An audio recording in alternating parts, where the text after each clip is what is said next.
Muy buenos días a todos los estudiantes de primer ciclo del Centro de Estudios de las Comunicaciones para el Trabajo. Hoy día esta clase la vamos a hacer sin estudiantes porque es un día feriado, ¿ya? Así que lo que vamos a hacer solamente es entregar el contenido de las actividades que se tienen que desarrollar respecto de este tema que vamos a trabajar ahora, ¿ya? Esta clase corresponde al lunes 21 de junio y corresponde al día que fue feriado por el Día de los Pueblos Originarios. Bien, el tema de nuestra clase va a ser el siguiente para que ustedes lo puedan revisar más adelante. Tiene que ver con el tema, ¿cierto? Número 13, ¿ah? Lo que es la cuestión social. Muy bien. Ustedes ya saben las normas de la clase, mantener una actitud de respeto y así colaborar con la unidad del grupo. Deben estar también en un espacio libre de distracciones para que de este modo se puedan enfocar en el objetivo de la clase. Este medio que es el Zoom está creado única y exclusivamente para la realización de clases. Ojalá podamos evitar hacer intervenciones de cualquier tipo. Durante la clase también existirán momentos en los que ustedes como estudiantes deberán hacer algunas intervenciones. Estos momentos estarán dados por la profesora y tendrán un tiempo determinado y las respuestas a las preguntas que se formulen deben quedar registradas en las distintas páginas de los libros que ya han sido avisados. Muy bien. Hoy día vamos a empezar con nuestra activación de conocimientos previos y lo vamos a hacer con una pequeña introducción con un texto. Este texto está tomado del libro de Julio Pinto y otros, Historia Contemporánea de Chile 2, ya, Actores, Identidad y Movimiento, de la edición SLOM, Santiago 1999. El texto dice lo siguiente. La clase obrera habría adquirido su condición de tal por el hecho de insertarse dentro de ramas productivas asociadas al capitalismo de fines del siglo XVII. La minería, el transporte, las obras públicas. El otro elemento que definió la identidad obrera fue su condición de clase explotada, o sea, condición que habría afectado a todos los asalariados por igual. Y respecto a este texto vamos a responder estas dos preguntas que tenemos acá. Según lo que dice el texto, ustedes tendrán que responder, ¿qué aspectos definen, según el autor, la identidad de la clase obrera de Chile finisecular? O sea, de fines de la época, ¿cierto?, en que nuestro país comienza a ser un país ya sin la importancia que tenía la Iglesia Católica, ¿ya? O sea, ¿qué aspectos definen, según el autor, la identidad de la clase obrera? Según el texto, si ustedes se han dado cuenta, tiene importancia porque ellos estaban insertos dentro de unas ramas productivas de lo que es el capitalismo, o sea, de nuestra forma económica, dentro de nuestro país a fines del siglo XIX. Estaban en los tres puntos importantes, en la minería, en el transporte y, como dice acá, también en obras públicas, ¿ya? Ese es uno de los elementos que dicen que se empieza a desarrollarse la identidad obrera. Además, tenemos que agregar que el otro elemento que hace que tenga una identidad obrera es el hecho de ser una clase explotada dentro de estas tres ramas importantes de nuestro país, ¿ya? Segunda pregunta, ¿qué factores hicieron posible, según el autor, la explotación de los sectores asalariados a fines del siglo XIX y comienzos del XX? ¿Mm? ¿Qué cosas, según ustedes, qué factores hicieron posible, según el autor, la explotación de estos sectores asalariados? Porque son una clase explotada. Tiene que ver con que este tipo de personas, ¿cierto? Los obreros no eran una clase social que fuera educada, no tenía mayor preparación más que ser mano de obra bruta, ¿cierto? Ser fuerza de trabajo con la pala, con la picota, qué sé yo.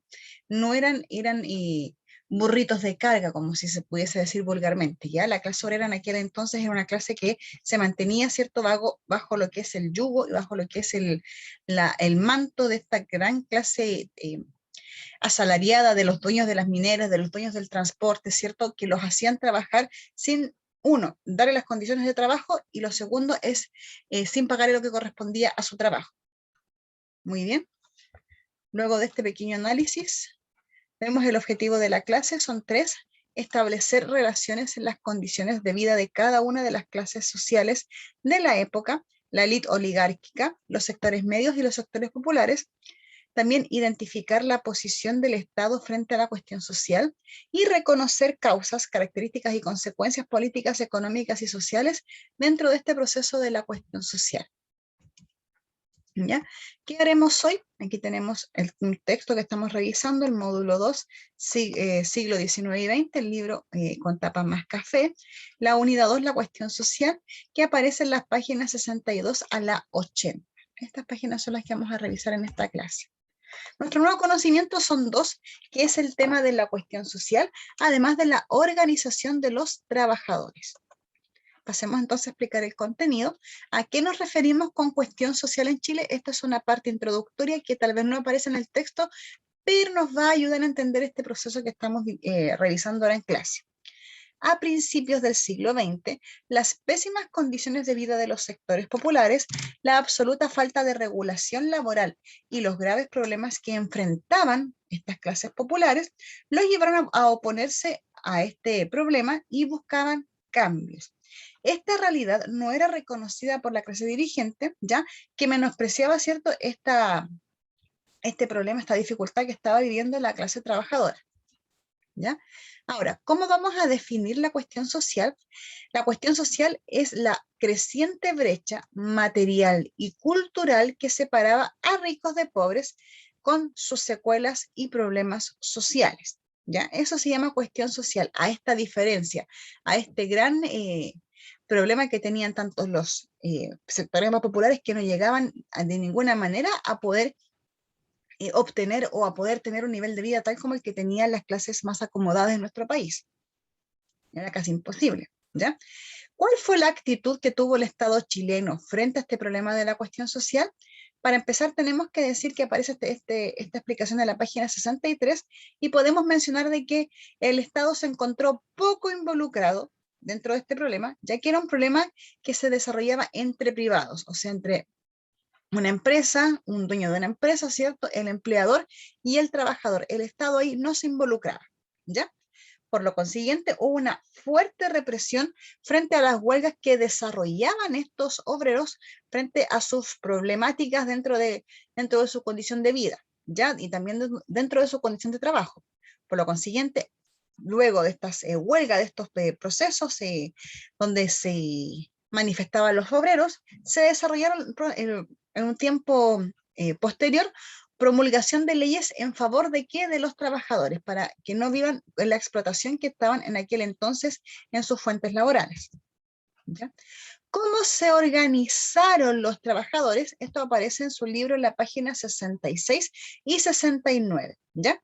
Tenemos diferentes elementos, por lo menos son 4, vamos a nombrarlos acá, siendo el primero el de las sociedades de socorros mutuos o las mutuales de trabajadores. ¿Ya?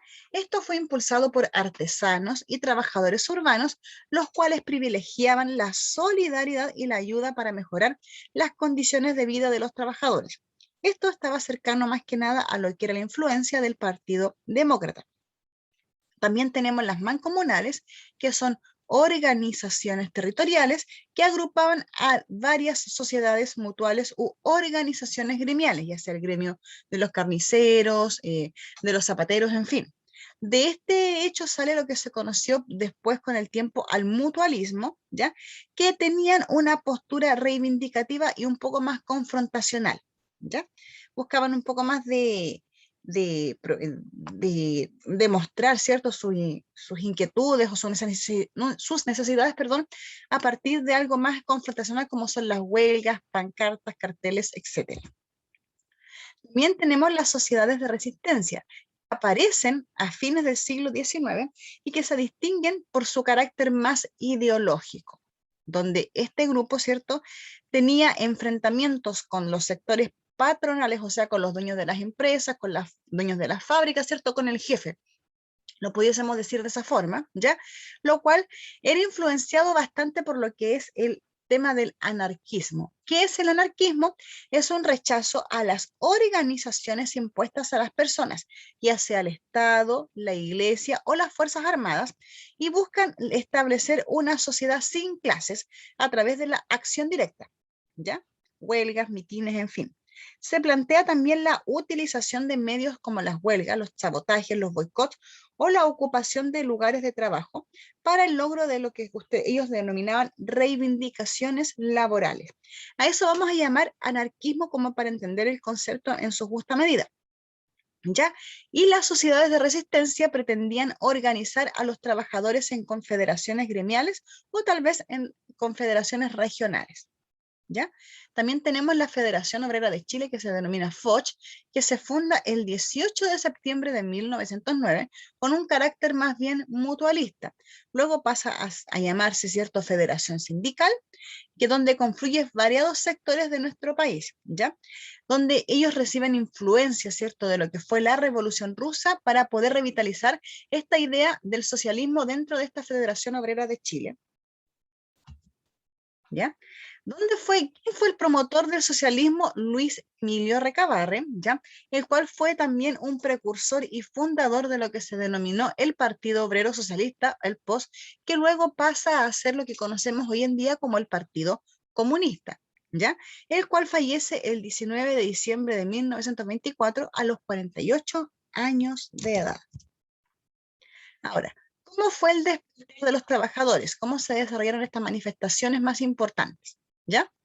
Hubo muchísimas huelgas, muchísimos mitines, boicots que se desarrollaron en la época, pero vamos a nombrar solamente los dos más importantes, ¿ya? Para empezar a explicar este proceso, tenemos que decir que se desarrolló un importante manifestaciones de carácter de protesta reivindicativas dentro de este periodo. Las huelgas del siglo XX aún se mantienen en la memoria, teniendo dos importantes en la mente. La huelga de la carne, ¿cierto?, del rubro de los carniceros en 1905 en la ciudad de Santiago, y la huelga que se desarrolló en la Escuela Santa María de Iquique por parte de los mineros del Salitre el año 1907. ¿Ya? Hay un listado muy largo, como les digo, respecto de estas manifestaciones, las que causaron que en 1924 se creara por fin en nuestro país una legislación laboral. Ahora, ¿cuáles fueron los partidos políticos que se desarrollaron en esta época y que se pueden denominar partidos populares? ¿Ya? Está el Partido Democrático, que fue fundado el 20 del 11 de 1887, liderado por quién, por Malaquías Concha, ¿ya? Y que buscaba la emancipación política, social y económica del pueblo, ¿ya? Y que también representaba a lo que era la emergente clase media, aquella que se hacía, que tenía un pasar económico un poco más, más solvente, podríamos decir, a partir de lo que es ser parte del gobierno, ya sea un pequeño funcionario o empezar a tener algún estudio universitario. ¿Ya? También aparece en este periodo lo que se denominó Partido Comunista, que fue fundado en 1922, que fue, como ustedes ya saben muy bien, su origen está en el Partido Obrero Socialista, que lo fundó Recabarre en el año 1912, ¿ya? En el cual se integraron la Tercera Internacional Comunista, que es una gran organización de partidos comunistas a nivel mundial, ¿ya? Los cuales gozaron de mucho apoyo de sectores populares, ¿ya? Este partido, ¿cierto?, buscaba adherir a las ideas marxistas, fomentando lo que se denomina, perdón, la lucha de clases, ¿ya? También tenemos las organizaciones que se van a denominar anarcosindicales, que son una rama de las corrientes anarquistas vinculadas con el sindicalismo, teniendo como objetivo que los obreros logren conquistar los medios de producción y cambiar la sociedad. También buscaban la liberación de los trabajadores a través de la constante lucha revolucionaria sobre lo que ellos denominaban el opresor, como era, cierto, la clase más acomodada, ¿ya? ¿Cuál fue su método? La acción directa y la huelga general. La persona que está al lado en la imagen es Alejandro Escobar y Carballo, que fue parte importante de estas organizaciones denominadas anarcosindicales. Bien, después de esta breve explicación, vamos a trabajar un poquito lo que es la modelación de todo dentro de este proceso, de esta clase, y tenemos tres tablas con datos: tasas de mortalidad infantil, alfabetismo y conventillos en la ciudad de Santiago, ¿ya? Con datos desde 1900, 1885 y también 1910, o sea, dentro de este periodo del siglo XX. Primera pregunta: ¿qué relación existe entre la alta mortalidad infantil y las condiciones de las viviendas obreras a principios del siglo?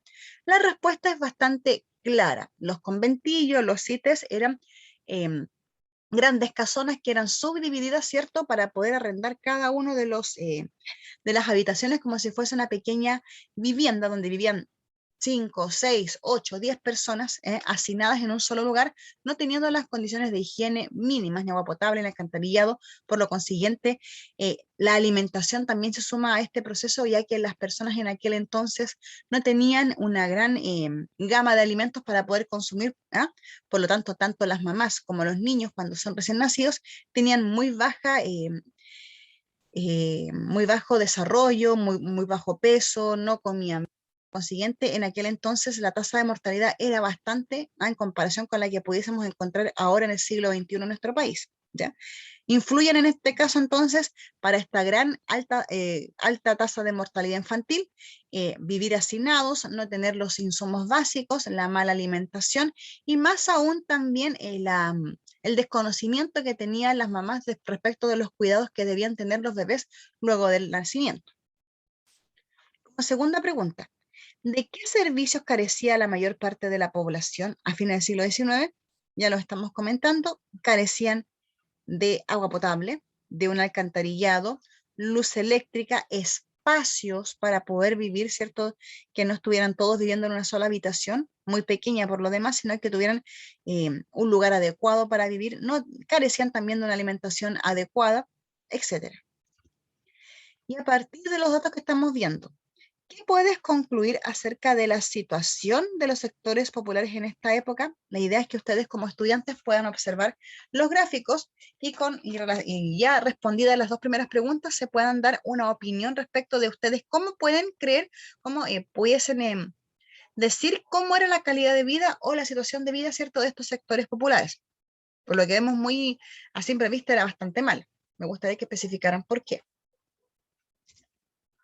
¿Ya? Siguiente actividad, que es la de ejercitación, tenemos una imagen dentro de nuestro libro que es una fotografía antigua de nuestro país, ¿ya? Páginas 64 y 65. La idea es que ustedes reflexionen, ¿ya? Y a partir de esta imagen puedan decirme qué diferencias se pueden mencionar con las condiciones de vida de los sectores populares en la actualidad. ¿Hay alguna diferencia entre lo que ustedes ven en la imagen y cómo viven hoy día o sea, la gente más pobre en nuestro país? ¿Hay alguna diferencia? ¿Se puede notar o es algo muy parecido? La idea es que viendo la imagen puedan determinar este detalle, ¿ya? Segunda pregunta, en relación con las leyes mencionadas, leyes laborales, ¿en qué se diferencian las condiciones de vida actuales de los sectores populares con las de principios del siglo XX antes de la legislación social?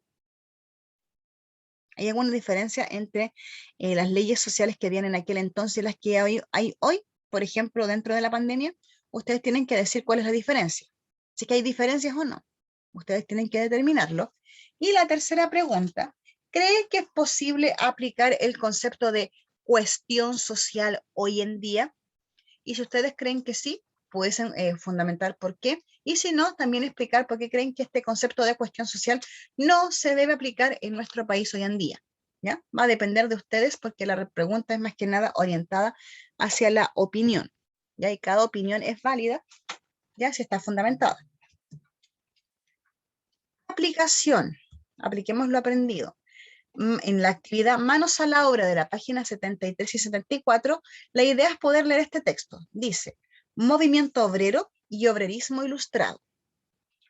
A principios del siglo XX, el mundo popular existían notables diferencias en cuanto a organización y estrategias reivindicativas.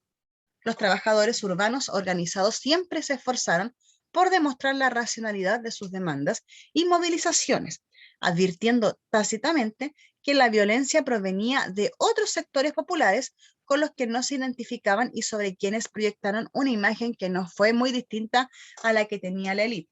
Un lumpen que estaba al acecho de la menor oportunidad para desatar su barbarie. Por su parte, la institucionalidad también hizo distingos al interior de los sectores populares. Los diputados que analizaron la gran huelga de 1903 se preguntaban acerca de si fueron los lancheros, los jornaleros y artesanos los culpables de los desórdenes que habían remecido a Valparaíso. Su conclusión fue negativa. Los desastres los había provocado desconocidos, individuos de mala fama, salidos de sus guaridas de los cerros, o personas que no eran de la ciudad. ¿Quién dijo esto? En el libro de Gabriel Salazar, y Julio Pinto, Historia Contemporánea de Chile, de la LOM Editores, Santiago, 1999. Tenemos entonces preguntas asociadas a este pequeño texto, a este pequeño párrafo.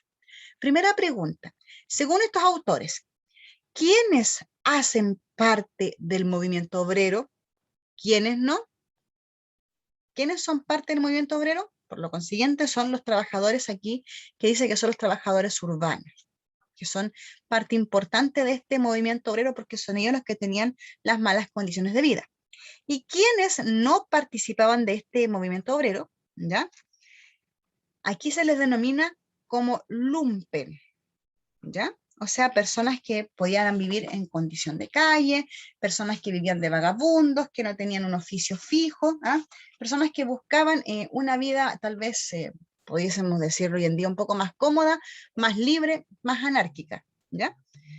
¿Quiénes creen que hacen parte del lumpen? ¿Quiénes son los integrantes del lumpen? ¿Mm? ¿Ustedes qué creen? La idea es que respondan en el texto según lo que aparece acá o lo que ustedes pueden opinar respecto de quiénes son este lumpe que aparece mencionado acá en el texto. ¿Ya? ¿Qué aspectos, como tercera pregunta, de las huelgas que se comentan es el que más preocupaba a las autoridades? Muy claro lo dice aquí, ¿ya? Los desórdenes que habrían remecido a Valparaíso, los desastres que se provocaron dentro de estas huelgas. Porque fíjense, dice, se preguntaban acerca de si fueron estos que hicieron esta barbarie, fueron los lancheros, los jornaleros o los artesanos. Y ellos sacaron como conclusión que fueron el lumpen, individuos de mala fama, salidos de algún lugar X dentro de lo que es la gran ciudad de Valparaíso, que no necesariamente participaban de lo que era el movimiento social, sino que también buscaban solamente hacer daño en aquel entonces. ¿No? Ahora tenemos unas distintas actividades de sistematización y autoaprendizaje que aparece en la página 75 a la 78. Sintetice. A partir de la información entregada, ojalá pudiésemos completar este cuadro. ¿Cuáles pueden ser las causas de la cuestión social? Aquí pudiésemos anotar como causa la gran brecha, ¿cierto?, que existía entre la gente más acomodada y la población obrera. ¿Cuáles eran las características? Las malas condiciones de vida de los trabajadores, ¿ya? Tanto en lo que es su forma de vida en la casa, en los elementos de su trabajo, ¿cierto? Y en el salario que tenían o que recibían de su trabajo. ¿Y cuáles fueron las consecuencias de la cuestión social? Podemos decir que la consecuencia más importante son las huelgas, los mitines, ¿cierto? Y que a partir de estos hechos se generaron cambios en la legislación laboral en nuestro país, pero ya años después de estos hechos. ¿Ya? Ahora, aquí vamos a tener una línea de tiempo donde ustedes van a ir complementando, ¿cierto?, los principales hitos de la cuestión social. Van a ir buscando, ¿cierto?, bastante importante. Por ejemplo, yo les puedo decir, para darles una ayuda, ¿ya? Aquí está la matanza de la escuela de Santa María, para que ustedes vayan viendo, ¿ya? Y esta es la huelga, en 1905, huelga de la carne, que se desarrolló en Santiago. Acá también podemos decir, ¿cierto?, que aparece, o se conmemora, por primera vez lo que es el 1 de mayo, ¿ya? Del 05. En fin, ustedes van completando las líneas, pero con la información que es muy breve lo que les está pidiendo. ¿Ya? Quiero que ustedes también pudiesen decir quiénes fueron los siguientes personajes, ¿ya? Luis Emilio Recabarren, ustedes saben de que es parte de lo que es el Partido Obrero Socialista. Malaquías Concha también tiene una importancia dentro de este periodo. También Alejandro Escobar y Carballo, que tiene que ver con lo que son las organizaciones más anárquicas. Veamos, para recordar, para que no se nos vaya la idea. Acá, con las organizaciones anarcosindicales tiene que ver, ¿cierto?, Alejandro Escobar y Carballo. Aquí. Esta actividad, para que ustedes la puedan complementar, está en la página 75 y 76 de su texto, ¿ya? También hagan una actividad de reflexión, página 76. Escriba con sus propias palabras lo que es lo que ha entendido sobre la cuestión social, o sea, lo que usted entendió, lo que usted ya tiene como conocimiento adquirido respecto de la cuestión social. Y ustedes quieren que me digan también cuáles son los procesos que originan la cuestión social en Chile. Puede ser como proceso histórico el anexar, ¿cierto?, lo que es el norte de nuestro país para, con motivos de la Guerra del Pacífico, ¿cierto?, que se anexa territorios que son después utilizados por la minería, ya para la extracción del salitre. También tenemos la migración campo-ciudad, que también es importante para explicar este periodo, ¿ya? Y también lo que es la mala condición de vida de la gente que se cambia del campo a la ciudad. ¿Ya? Aquí tenemos dos imágenes, una antigua, ¿cierto? Y una un poco más reciente. La idea es que ustedes viendo estas dos imágenes puedan analizar y puedan decirme, ¿qué diferencias pueden observar entre los mineros del fin del siglo XIX, o sea, la imagen que está acá a la izquierda, y los actuales? ¿Hay alguna diferencia? Ustedes me dicen. Luego, ¿en qué sirvieron para los actuales trabajadores las demandas obreras de comienzo del siglo XX? Es muy fácil. La primera pregunta para responderle, para ayudarles un poquito, es decirle que aquí no tienen ninguna medida de seguridad para poder desarrollar su trabajo. Están a torso desnudo, o muchas veces con ropa hecha de sacos, ¿ah?, donde se transportaba el salitre, con palas, con algunos zapatos muy precarios, con algunas hojotas, ¿ya? Y un pequeño sombrero muchas veces que ellos mismos se lo fabricaban para poder aguantar la inclemencia del sol del desierto. Pero acá no, ahora tenemos chalecos reflectantes, cascos con luz, ¿cierto?, que también soportan algún peso para evitar algún problema de golpe en la cabeza, qué sé yo, ¿ya? Muchos también tienen para poder, ¿cómo se dice cuando tienen algún tipo de audífono que les evita llegar mucho ruido a los oídos, porque también puede causar un problema de contaminación acústica en nuestro sistema auditivo, etcétera. ¿Y en qué sirvieron para los actuales trabajadores las demandas del comienzo del siglo XX? Para esto, para que tengan los implementos de seguridad para, por ejemplo, poder trabajar de forma eficiente y así evitar algún accidente laboral. Antes los accidentes no tenía quien los cubriera. Si había un accidente, solamente la mala suerte del trabajador, ¿ya? Y la evaluación es muy simple, quiero que ustedes completen esta parte del texto donde dice el contenido y ustedes van viendo si lo han comprendido claramente, si lo tienen que volver a repasar, si tienen dudas o si no ha quedado claro este contenido. Muy bien, queridos estudiantes, estamos entonces entregando esta información para ustedes para que puedan desarrollar su texto. Ya saben que también esta parte es importante, aunque aunque no se evalúe completamente, les va a ayudar a desarrollar la siguiente unidad, ¿ya? Así que nada más que agregar, queridos estudiantes, muchas gracias por participar de este video y nos vemos en una próxima oportunidad.